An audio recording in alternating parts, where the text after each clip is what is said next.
What's going on, guys? Tanner back with another video. It's been a very long time since I've made any videos, but life has been very busy to say the least. I've had a couple different things, big things going on in my life. I just became a firefighter.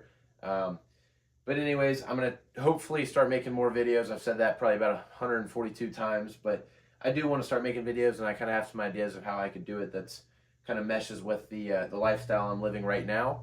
Anyways, today's video is about two guns that I actually just got passed down from my grandpa. Um, they're very, very special to me, obviously, because they were passed down. He's also given my dad a lot of guns. A lot of those guns are even more special in the sense of they were either his dad's guns or his guns from when he was growing up.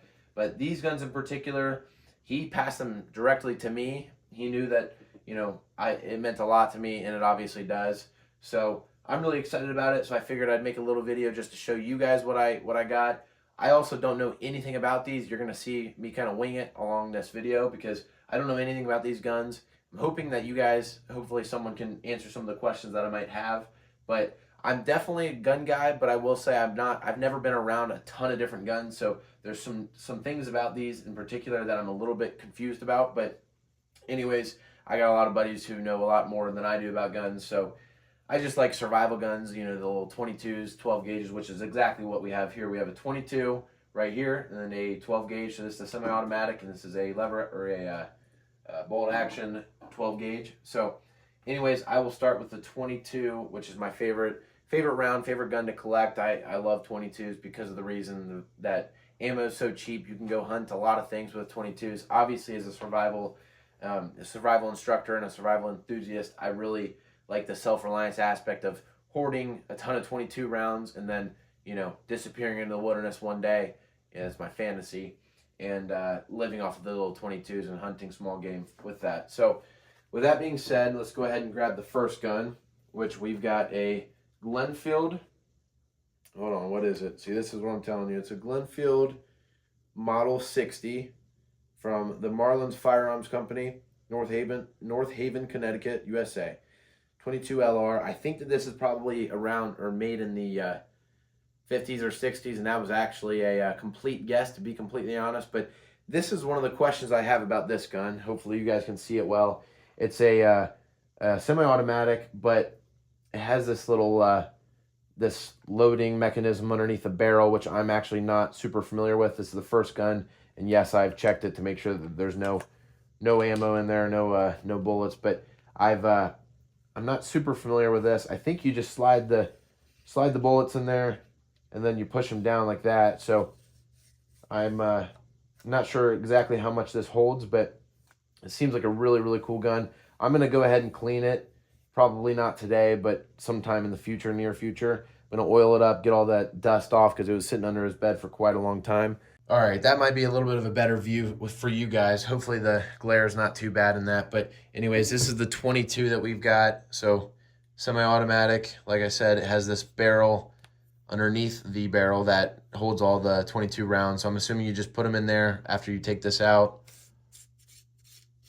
Then you slide them in there and push it down, and then it is ready to fire. So it's a really, really cool little gun. The Glenfield Model 60, I've never heard of it in my entire life, but beautiful wood stock, really awesome little gun. I would really like to do some research and find out when exactly this gun was made, but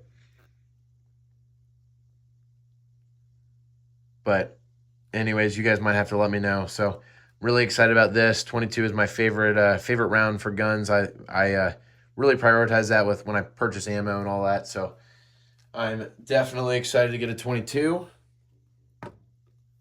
Now for the beast, this guy is a very heavy-duty, big 12-gauge bolt-action shotgun with a big old choke on it. So really, really cool little gun. This thing is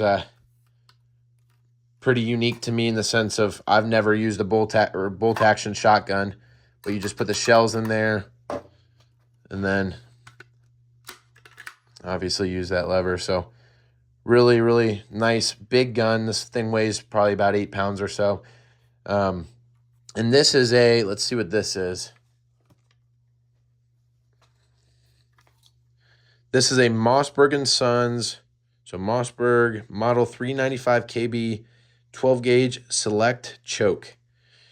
Chamber for 2 3/4 and 3-inch shells. So really nice, just old gun. I would bet that this is from the 30s or 40s. I don't know. That's my best guess, but it's a very old gun. I think my grandpa may have gotten it about in the 80s. I think he got both of these guns in the 80s, but really pretty gun. I also love 12 gauge shotguns because, as we all do, but it's another good just survival round. You know, you can kill almost anything with a 12 gauge, so it's a very, very nice gun to have in the arsenal. This is my third 12 gauge shotgun, but my first one that actually means a lot to me in the sense of, you know, it came from someone that means a lot to me. So I got 2 others that are I purchased with my own money that, you know, they're cool, but not as cool as this, I would say. This has a lot of story behind it, and that's what I really, really prioritize and what I really like. So that's the 12 gauge and 22.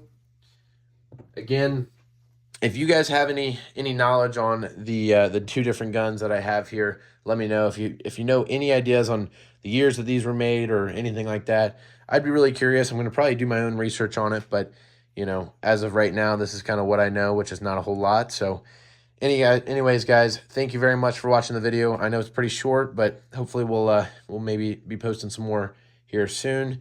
Anyways, if you guys could please like and subscribe, that does mean a lot to me. I'm trying to get to I think I'm going to make it a goal to get to 1,000 subscribers by the end of the year. So we got April 13th. So we got about 6 months or 7 months, 8 months, whatever the heck that is. I don't do math very often. So 8 months until December. And I think I can get to 1,000 subscribers. That would mean a lot to me. But anyways, thank you guys very much. And if you're not familiar with me, I do have social media, Tanner's Trails on all platforms, on Instagram, Facebook, and all that. So anyways, thanks guys for watching, and I will see you guys next time.